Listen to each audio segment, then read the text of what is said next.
Pag meron kang tire pressure monitor na ganito, hindi ka na manghuhula kung safe at okay pa ba yung gulong mo habang nagbabiyahe ka. So, papalitan lang natin yung airlock natin with each one of this and automatically this can tell you kung ano po yung tire pressure na sasakyan So mo. ba yun?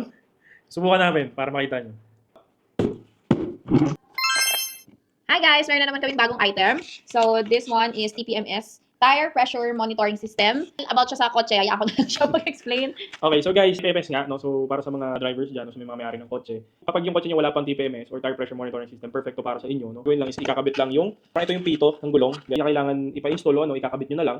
Tapos lalabas na dito yung pressure ng mismong gulong nyo. Mga kotse na wala pang ganun, siguro great help to, no? Para hindi na maya na parang niisip nyo okay pa kaya yung gulong, no? Kasi ito, ma-check nyo na. So syempre, para malaman namin kung accurate, subukan natin. Ayun guys, so nandito tayo sa Pampanga ngayon, no, para i-testin itong TPMS na to. Binahi ko muna yung kotse para makita natin kung accurate ba talaga yung pag-measure niya nung PSI nung sa gulong ng kotse. No, kasi tire pressure monitoring system nga siya. Hindi lang pala pressure yung monitor nito, at the same time monitor din pala niya yung mismong temperature ng gulong. So ito yung ipapatong yung dashboard nyo, solar powered na yan. Tapos ito guys, nakita ko meron siyang lock, no, sa loob na kasama. No? Pwede mo siyang i-lock para anti-theft na, no? Hindi siya basta-basta mawawala. So check natin.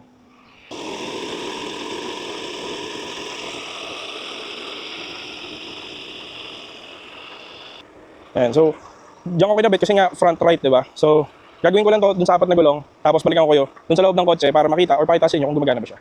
Okay guys, no? So, nakabit na natin yung apat na device dun sa pito ng gulong natin. Kita nyo naman guys, nag-read na siya dito sa mismong display niya, no? Maganda dito, kita nyo guys, solar powered na siya. Ayan, so, mapapansin nyo dun, ayan guys, nakita nyo naman, nag-charge siya mag-isa. Tapos, kita nyo, may apat na puting numbers, yun yung PSI or yung mismong pressure ng gulong natin.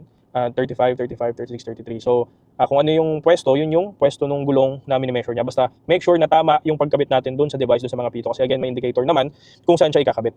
Kaya may tayo sa gilid, yung yellow naman na numbers, that's the temperature. Kinumpare ko siya dito sa mismong TPMS nung sasakyan ko. Ayan. So, hindi siya nagkakalayo. Pansin nyo kanina 35, 35, ito 34, 34. So, yun yung mahalaga doon, no? Hindi naman natin alam kung ano yung mismong accurate, no? Pero maganda, kasi ng tama. Yung PSI ng gulong, kasi hindi naman ganun kalaki yung difference. Yung temperature, 41 Celsius. Kita nyo dito, no? Nasa 100 Fahrenheit. Sundin yung conversion niya, no? So, check natin. Pinutin natin daw ng matagal to, around 6 seconds. Makikita nyo, magbabago yan into Celsius. Ayan, no? So, 41 yung nandito, yung temperature. Kita nyo dito, guys. Yung left na front na gulong ko, 41 Celsius din. So, accurate siya, guys, no? Surprisingly, akala ko hindi to gagana. Pero para sa akin, ang ganda ng product mo. Parang perfect na perfect to para sa mga kotse or model ng kotse na wala pang sariling TPMS or tire pressure monitoring system. Siyempre kasi habang bumabiyahe tayo, mahalaga na natin yung pressure ng gulong natin. Kasi yung example guys, pag tinanggal ko yung isang pito or nawalan ng hangin yung isang pito, napansin ko kanina, tumutunog tong itong mismong device, no? So, tingnan nyo guys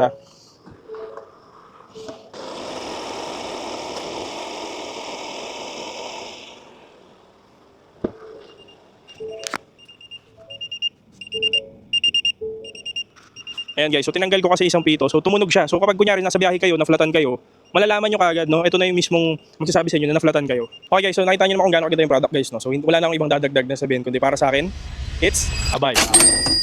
Guys, thanks sa panonood. Hindi na namin kayo pahihirapan. I'm sure mag-PM kayo kung saan namin nabili. So lahat ng products na nasa buy list namin is nasa bio namin. Thank you!